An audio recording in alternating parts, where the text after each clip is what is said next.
আসসালামু আলাইকুম। আমরা আজকে র্যাপিডলি প্রোগ্রেসিভ গ্লোমেরুলোনেফ্রাইটিস বা আরপিজিএন নিয়ে আলোচনা করার চেষ্টা করব। It's a subset of nephritic syndrome and এটার বেশ কিছু ভেরিয়েন্ট আছে, লাইক হচ্ছে গুড পাস্চার সিনড্রোম, যেটাকে আজকাল anti glomerular basement membrane disease বা GBM ডিজিজও বলা হয়ে থাকে। দেন হচ্ছে আমাদের ফোকাল নেক্রোটাইজিং গ্লোমেরুলোনেফ্রাইটিস আছে। দেন হচ্ছে আরেকটা সাবসেট ডিফিউজলি প্রলিফারেটিভ গ্লোমেরুলোনেফ্রাইটিস, এটাও এক্ষেত্রে দেখা যায়। তো এগুলির ইমিউন ডিপোজিটগুলি নিয়ে আমি যদি ফার্স্টেই একটু বলে নিই, আমরা লাস্ট ক্লাসে যদিও বলেছিলাম, আবারও বলছি, যেটা হচ্ছে আমাদের গুড পাস্চার সিনড্রোম বা GBM ডিজিজ নামেই সার্থকতা, গ্লোমেরুলার বেসমেন্ট মেমব্রেনে অ্যান্টিবডি ডিপোজিট হবে। সো এখানে এরকম লিনিয়ারভাবে গ্লোমেরুলার বেসমেন্ট মেমব্রেনে ডিপোজিট আমরা পাবো, নাম্বার 1। দেন হচ্ছে আমাদের ডিফিউজলি প্রলিফারেটিভ গ্লোমেরুলোনেফ্রাইটিস, যেটা এই ক্ষেত্রে আমরা সাব এন্ডোথেলিয়াল ডিপোজিটও পেতে পারি, অর্থাৎ এখানে আবার সাব এপিথেলিয়াল ডিপোজিটও পেতে পারি, যেরকম এখানে।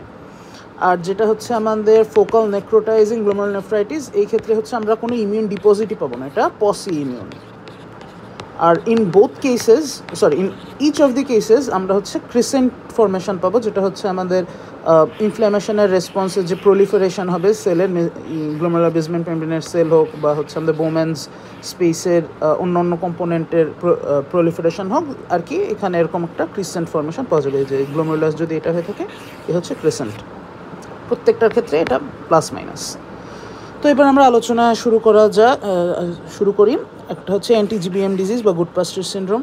ওয়ার্থ মেনশনে এখানে আমরা ফার্স্টলি, যেখানে গ্লোমেরুলার বেসমেন্ট মেমব্রেনের একটা কম্পোনেন্ট আছে কোলাজেন, টাইপ 4 কোলাজেন, সেই টাইপ 4 কোলাজেনের একটা অ্যালফা 3 চেইন আছে। এই অ্যালফা 3 চেইনের এগেনস্টে অ্যান্টিবডি তৈরি হয়, সেই অ্যান্টিবডিটাই ডিপোজিট হয়ে মানে কমপ্লেক্স ফর্ম করে ডিপোজিট হয়ে ইনফ্ল্যামেশন কজ করে এই ডিজিজটা করে। এখন এই অ্যালফা 3 চেইনটা দুই জায়গায় পাওয়া যায়, একটা হচ্ছে আমাদের এই GBM, আরেকটা পাওয়া যায় হচ্ছে আমাদের লাংসে।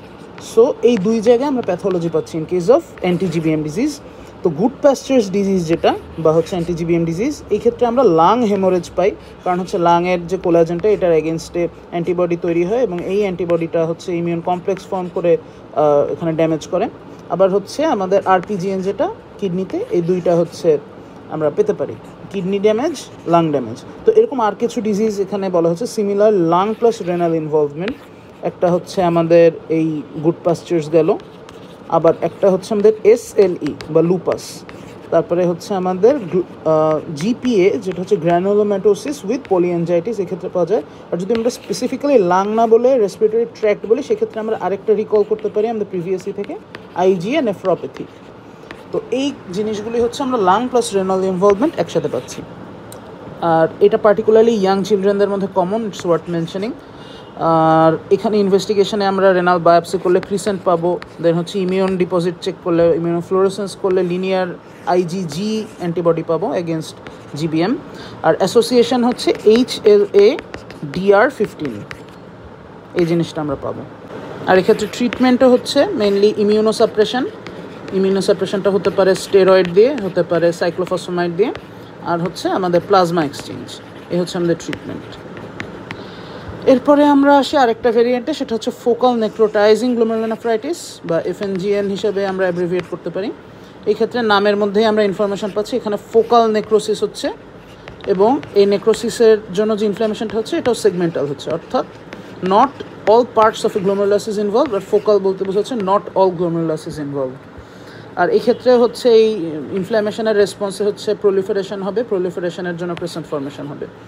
ইমিউন ডিপোজিট এক্ষেত্রে হবে না, যেহেতু এটা একটা পসি ইমিউন প্রসেস। এক্ষেত্রে হচ্ছে স্মল ভেসেল ভাস্কুলাইটিসের মাধ্যমে আর কি ড্যামেজটা হয়, একটা আনকা ভাস্কুলাইটিস। আর এই ক্ষেত্রেও আমাদের ট্রিটমেন্ট হচ্ছে স্টেরয়েড অ্যান্ড ইমিউনোসাপ্রেসেন্ট। তো মোটামুটি এই FNGN গেল। আর আমাদের বলার আছে ডিফিউজ প্রলিফারেটিভ গ্লোমেরুলোনেফ্রাইটিস নিয়ে, যেটা নিয়ে আমাদের ফার্স্ট যে কথাটা বলতে হবে এটা হচ্ছে ইনফেকশন থেকে, পোস্ট ইনফেকশাস, পার্টিকুলারলি স্ট্রেপ্টোকক্কাসের কোনো যদি সোর থ্রোট অথবা এটা যদি কোনো স্ট্রেপের স্কিন ইনফেকশন হয়, এইখান থেকে হচ্ছে আমাদের এই ডিপিজিএনটা ডেভেলপ করে। বলা হয় যে around 10 days after strep throat infection অথবা more than 10 days after strep skin infection এটা ডেভেলপ করে। ইনভেস্টিগেশনের ক্ষেত্রে আমরা নর্মালি যে এইগুলো পাচ্ছি, আমরা অন্যগুলোর ক্ষেত্রে হিস্টোলজিক্যালি আমরা ক্রিসেন্ট ফর্মেশন পেতে পারি, ইসের প্রলিফারেশন পেতে পারি কম্পোনেন্টগুলা ইসের inside of glomerulus.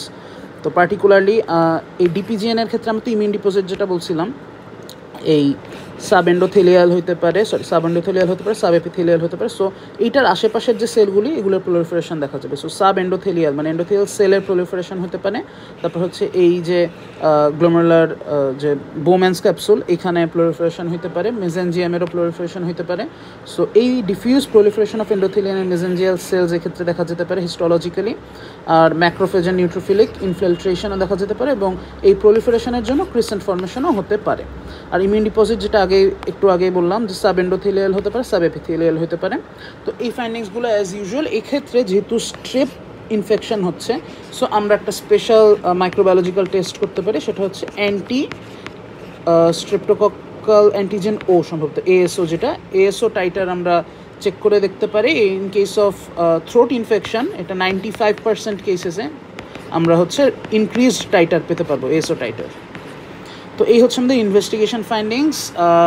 R mechanism of action এখানে আমি লিখছি, which is immune complex mediated. আমাদের এই স্ট্রেপ্টোকক্কাল অ্যান্টিজেনের এগেনস্টে অ্যান্টিবডি সিনথেসিস হয়, সেই অ্যান্টিজেন অ্যান্টিবডি কমপ্লেক্স ফর্ম হয়, সেটাই আলটিমেটলি ড্যামেজ করছে। So that's the mechanism of damage and inflammation. আর ট্রিটমেন্টের ব্যাপারে বলতে চাই হচ্ছে যে এই ক্ষেত্রে সাপোর্টিভ থেরাপি ইউজুয়ালি ইউজ করা হয়, কারণ হচ্ছে এটা যদিও একটি ইনফেকশাস ডিজিজের কমপ্লিকেশন থেকে হচ্ছে, বাট এক্ষেত্রে কোনো অ্যাক্টিভ ব্যাকটেরিয়াল এজেন্ট নাই। সো এক্ষেত্রে অ্যান্টিবায়োটিক্স ইজ ইউজলেস। তো এক্ষেত্রে আমাদের যে টার্গেট সেটা হচ্ছে নেফ্রাইটিক সিনড্রোমের যে সিমটমগুলো, সেগুলিকে রিজলভ করা। লাইক হচ্ছে আমাদের হাইপারটেনশন একটা মেজর সিমটম, যেটা আমাদের রিজলভ করতে হবে। সো অ্যান্টি হাইপারটেনসিভ দিতে হবে। দেন হচ্ছে আমাদের অলিগিউরিয়া হচ্ছে, সো প্রপারলি ফ্লাশ আউট হচ্ছে না ইউরিনের কন্টেন্টগুলো। সো ইন দিস কেস আমাদের করতে হবে, অলিগিউরিয়া রিজলভ করার জন্য আমরা ডাইউরেটিক্স উইথ ফ্লুইড রিস্ট্রিকশন দিতে পারি, ডায়াবেটিক্স প্লাস ফ্লুইড রিস্ট্রিকশন, অথবা যদি এটাই কাজ না হয় আমরা ডায়ালাইসিসের দিকেও যেতে পারি। সো এই হচ্ছে আমাদের মেইন স্টে অফ ট্রিটমেন্ট। তো ডিপিজিএন নিয়ে এইটুকুই। অ্যান্ড আমি আজকের আলোচনাটা শেষ করতে চাই with a box from Davidson. এটা হচ্ছে কোন গ্লোমেরুলোনেফ্রাইটিসে লো লেভেলস অফ কমপ্লিমেন্ট প্রোটিন পাওয়া যায়। সো নাম্বার 1, একটু আগে যেটা দেখলাম, পোস্ট ইনফেকশাস গ্লোমেরুলোনেফ্রাইটিস ডিপিজিএন, এক্ষেত্রে কমপ্লিমেন্ট প্রোটিনের লেভেলটা কমে যেতে পারে, কারণ ইনফেকশাস যে এজেন্টগুলো ওরা হচ্ছে এসে আমাদের অ্যান্টিজেন কমপ্লেক্স ফর্ম করে, সেই অ্যান্টিজেন কমপ্লেক্স হচ্ছে কমপ্লিমেন্ট প্রোটিনদের অ্যাক্টিভেট করে, যার কারণে হচ্ছে এগুলো ইউজড আপ হয়ে যায়।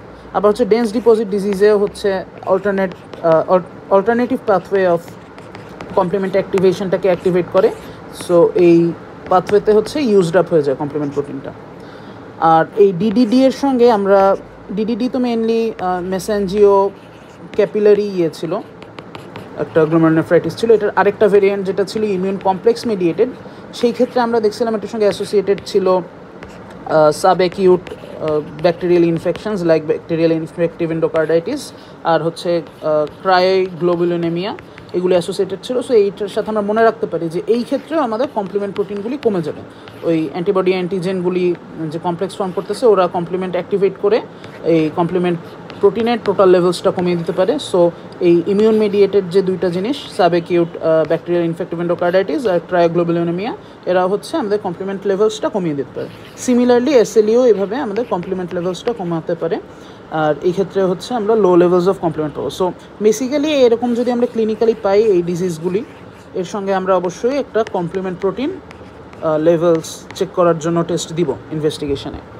তো মোরলেস এই হচ্ছে আমাদের নেফ্রাইটিক সিনড্রোম নিয়ে আলোচনা। So this concludes today's discussion. Thank you. আসসালামু আলাইকুম।